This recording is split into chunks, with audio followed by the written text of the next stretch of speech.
If you're an ambitious person, but you're frustrated with your lack of progress, the goals that you have not yet achieved, and if you feel stuck in Groundhog Day and life keeps on throwing you curveballs, then this video is for you, because giving up is not a real option, but the frustration and the pain is eating away at you.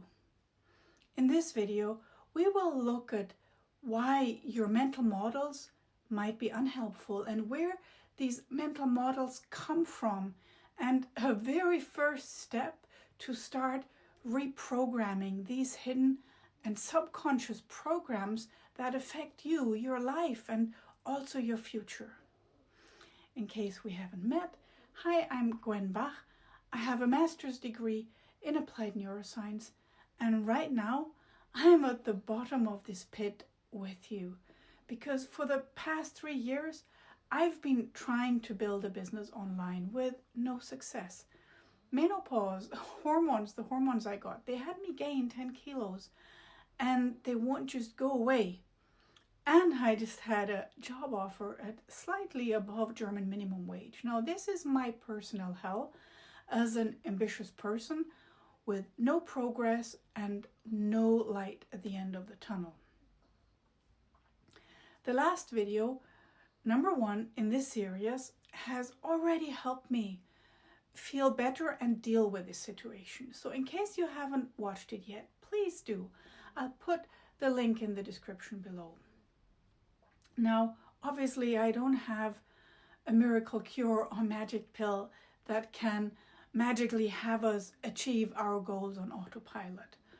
But the system I've created here will help you be more resilient, meaning you're able to bounce back faster after adversity hits and be able to stand more solidly in this stormy season of your life. And yes, I, like you, have been in this for a while now, so it's not just a few days, but years. So why do mental models matter at all? So please bear with me here, because normally I do more step-by-step working on something together, but this model really is the core of everything I teach, and it is so crucial to see and to understand it. And I was seriously contemplating if or not I should put my core model into a YouTube video or keep this only for my one-on-one client or paid courses. However, I decided to add it to the workbook and this free video series because I want to help you solve this problem that has been so painful for me too. And I know there are many others of us suffering in the same way. So you see, I really want to get you out of this loop the same way I want to get out of the loop. So for us to get out of this together, and while this is free to watch, it is truly valuable and powerful concepts if you work the system. So please do the exercise and let this model change your thinking, because this is a choice. It's a decision you make. With mental models, it's never if it's true or not, but it's always, is it useful to me in this given context? And in terms of mental health and success, this is the most empowering model I know. So let me share my screen here with you now. Okay, so this is the model I've created, and it's based off, well, a lot of other people, and I like to give references, because I want to give credit to whom credit is due, and it will give you the opportunity, if you want to go deeper into any of those, you can read up on those. So this here, does it go any bigger? No, it doesn't. So this here is your life. So this is the point when you were conceived, this is your future, and this is you today. And now what happens is that your perception, and it's important, it's just the perception of everything that you've ever seen, heard, or experienced. Out of this, your brain builds little automated programs, apps like the applications on your phone. And most of those apps are just useful.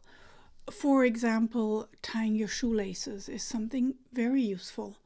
But if you've ever watched a 3-year-old tying shoelaces, they're sitting super concentrated and it takes them a long while and the tongue goes like, yeah, and they're just, it's so much work for their little brains to do that. And now maybe 5 or even 10 years later or 20 years later, you're really good at tying shoelaces. So if I would wake you up at 3 o'clock tomorrow morning because we want to go hiking together, you might get grumpy because it's 3 in the morning, but even in your sleep, you could tie shoelaces. And the same is with driving cars. If you're in Europe, for example, turning left is work, especially if you had to learn shift gear. So when you learn driving, this is a lot to try to balance at the same time. So you need to watch the other traffic, you need to the clutch and the shift, and maybe the old lady with the dachshund on the other side of the street. But again, many years later, you can talk to your best friend and chat about things. You can sing with the music in the car. You can think about your to-do list. You can do so many things. So most of those apps are just useful. They're how we function because our brain is such an expensive organ to keep. So it tries to automate everything. But this is a topic for another day. And when I was still a therapist, I would tell my patients, I would always tell them, is there 2 places where we can facilitate change for us. And that is one here on the perception side and on the app side. And there are 2 places, those are the 2 places we can facilitate change. Now, if we would take a microscope and zoom into one of these apps, it would be like a cluster of neurons. And mind you, I know this is very, very simplified for those of you who are deeper into neuroscience, but I want to make it memorable and I want to make it useful for everyone. So if you look at the neurons now, for example, you take piano lessons for the very first time, and then this is this connection that your neurons strengthened. But now you're a diligent type of person, right? So you practice every day again and again. And then after a while, this has become stronger. And a while later, you've become a really good pianist. It'll take a few years, but regular practice will do that for you. Now, if you practiced anxiety or procrastination, it's just something you've practiced and learned. So everything that you've learned, you can also unlearn. And I think this is what I love about this model, is that it is empowering. It is there to hand you back the power over what you decide to practice in your life. Now, let's practice finding apps together, yes? What have you automated? Take a minute and identify 5 useful and 5 not so useful apps that you've cultivated. As always, if you can right now, use pen and paper. I don't know who coined the term, but I do like the idea of thinking on paper.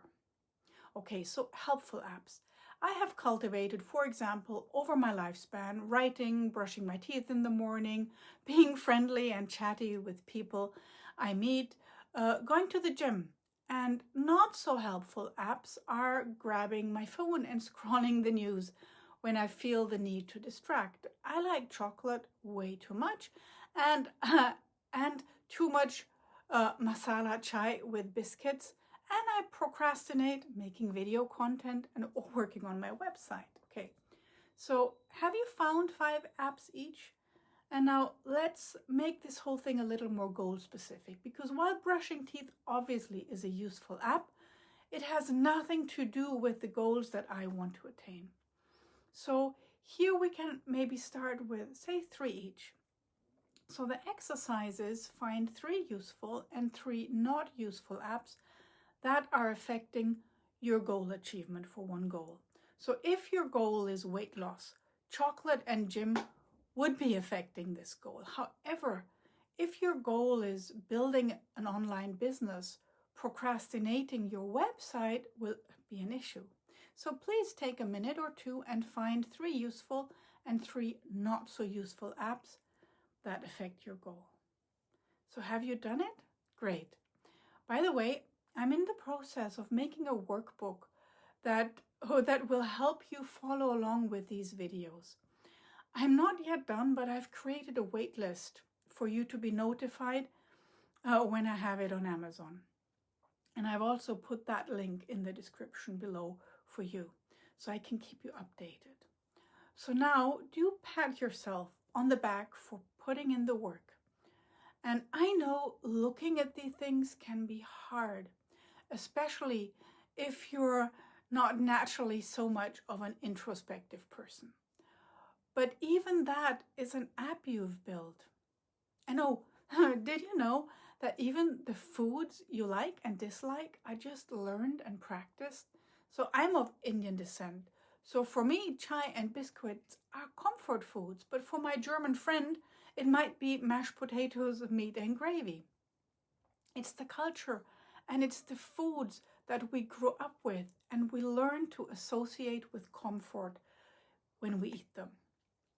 And also, for example, why do I love to read? Because my parents were avid readers and books were my escape as a teenager. And oh dear, am I grateful that social media did not exist when I was a kid. So, okay, now have you found your 3 useful and 3 not so useful apps for your goal?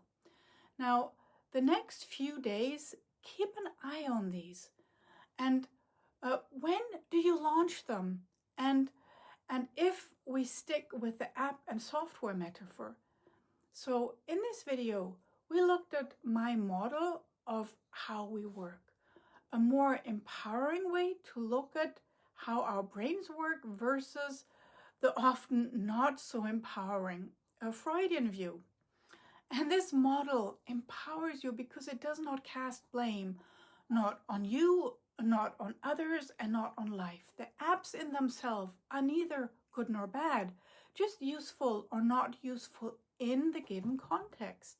The same app can be useful in one instance, but not useful in another. So in the next video, we use another lens on the things that affect our progress towards our goals.